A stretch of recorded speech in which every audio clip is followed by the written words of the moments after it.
اللهم صل وسلم وبارك على سيدنا محمد وعلى آله وصحبه أجمعين. صباح الخير وصباح البهجة وصباح التفاؤل وصباح التوفيق في كل أمور حياتنا. مبدئيا كده انتوا وحشتوني.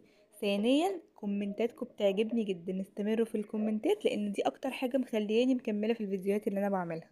ولو أول مرة تشوفوني أنا اسمي فاطمة، ومتنسوش تتابعوني وتشتركولي في القناة.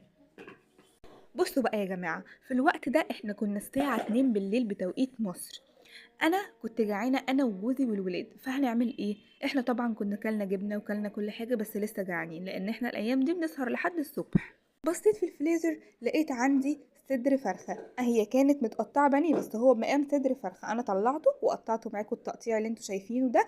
واسهل حاجه تخليكي تقطعي البانيه او الفراخ ان هو يكون متلج شويه، يعني انا حتى ما استنيتش عليه ان هو يفك، انا قطعته وهو متلج. قطعته وحطيته في بولة كده زي ما انتوا شايفين. هحط عليه ايه؟ هحط عليه عصرة ليمونة محترمة كده وشوية بابريكا، لان انا اساسا البانيه والفراخ واي حاجة بشيلها متبلة بالملح والفلفل والبصل، فما كانش ناقصه غير الليمون والبابريكا. قلبتهم كده مع بعض تقليبة حلوة وهركنها على جنب لحد ما اقطع بقية الحاجة. هجيب عندي شوية بصل حلوين، بس البصل يستحسن هنا انه يكون حجمه صغير لان انا مش عايزة البصل يكون كبير. قطعت البصل لشرايح، والطماطم كمان جبت 3 طماطميات حلوين قطعتهم شرايح. الطماطم هنا مش هننزل بيها في الخلطة، بس هننزل بيها في الاخر هتشوفوها. انتوا مبدئيا كده عارفين احنا هنعمل ايه، طبعا هنعمل شاورما سوري بس بالعيش المصري. هتطلع معاكي تحفة. انا ذات نفسي مصدقتش ان هي هتطلع معايا كده بالعيش المصري. حطيت هنا معلقة سمنة كبيرة كده ونزلت عليها بالفراخ اللي انا مقطعاها، وسيبيها تتشوح بقى لحد ما تبقى شبه اللي احنا بنشوفها نازلة من السيخ. سيبيها براحتها تاخد وقتها علشان ما تبقاش ناشفة معاكي او مش مستوية. انا اديتها تقلبتين كده ووطيت عليها سنة عقبال ما اروح اعمل صوص الطحينة. بصوا بقى يا جماعة، انا هنا جبت شوية طحينة كده حلوين، حطيت عليهم فصين توم وشوية ملح وشوية بابريكا شوية كمون وشوية فلفل اسمر بس مش كتير.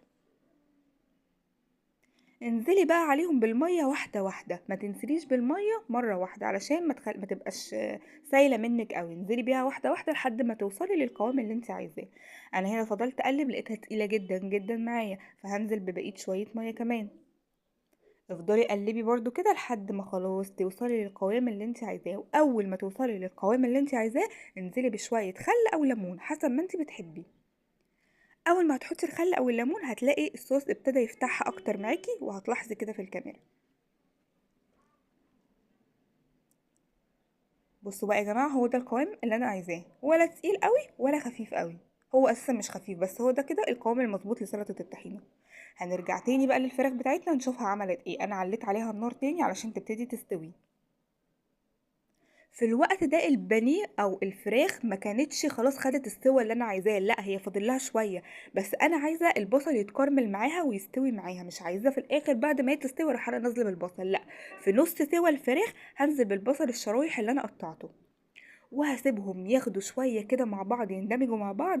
وهروح نازلة بنص فنجان من المية. شايفين بقى الطشة اللي حصلت معانا دي بتقلب الدنيا، بتقلب ريحة البيت، وثانيا بتخلي الطعم تحفة، واللون كمان بياخد من اللون اللي في البانيه، بتلاقوا اللون كده غمق شوية ووصل للون اللي احنا عايزينه. اول ما البصل يتكرمل ويدبل معايا يبقى كده الخلطة اللي انا عايزاها تمام. يلا بينا بقى نشوف هنعمل ايه. مبدئيا كده العيش اللي احنا بنستخدمه، لو العيش بتاعي لسه طازه وجايباه هنستخدمه على طول، لكن لو انا مطلعاه من الفريزر هحطه على نار هاديه، مش هعلي عليه النار، نار هاديه جدا. اول ما الاقيه طري وبقى ميه في ايدي كده يبقى انا هستخدمه خلاص. حطي العيش بتاعك في كيس عشان ما ينشفش، ما تحطيهوش في قماشه، حطيه في كيس علشان يبقى يحتفظ بالطريان بتاعه. هتنزلي بقى بالبانيه او بالشاورما اللي احنا عملناها دي وهتحطيها في الساندوتش. يا سلام بقى لو عندك في الوقت ده خيار مخلل وكلوسلو وتومية او مايونيز كاتشب هتخربي الدنيا. انا هنا حطيت بقى شرايح الطماطم اللي انا كنت مقطعاها دي، طبعا انا كنت متبلاها بملح وكمون او ملح وفلفل، ونزلت بالطحينة. ولفيها، خلي القفلة بتاعتك من تحت واضغطيها بطبق تاني من فوق. تعالوا نعمل واحد كمان مع بعض.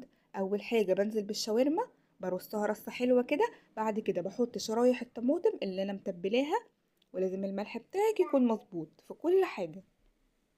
بعد كده انزلي بقى بالصوص اللي عندك، طحينة، مايونيز، كولوسلو، اي حاجة موجودة عندك حطيها. وطبعا الشاورما السوري مشهورة بالتومية. هكمل بقى بقية الكمية بنفس الطريقة كده. وفي الوقت ده بقى تعالوا نشوف هنعمل ايه في الساندوتشات اللي احنا عملناها. هنجيب الجريل اللي احنا عملنا عليه الشاورما، مش هنغسله ولا هنعمل فيه اي حاجة، عايزينه زي ما هو. هنحط بس عليه معلقة سمنة لحد ما تسيح كده، سمنة او زبدة عادي مش هتفرق. وهننزل بالساندوتشات، اهم حاجة تخلي القفلة بتاعة الساندوتش من تحت، علشان لما تيجي تقلبيه او تلفيه ما يتفتحش معاكي. حطي بقى السندوتشات بتاعتك كلها كده، واهم حاجه تخلي فيه تقل فوق السندوتشات. عندك غطا حله تقيل، عايزه تحطي طبق وتفضلي تضغطي عليه كده كل شويه، مفيش مشكله.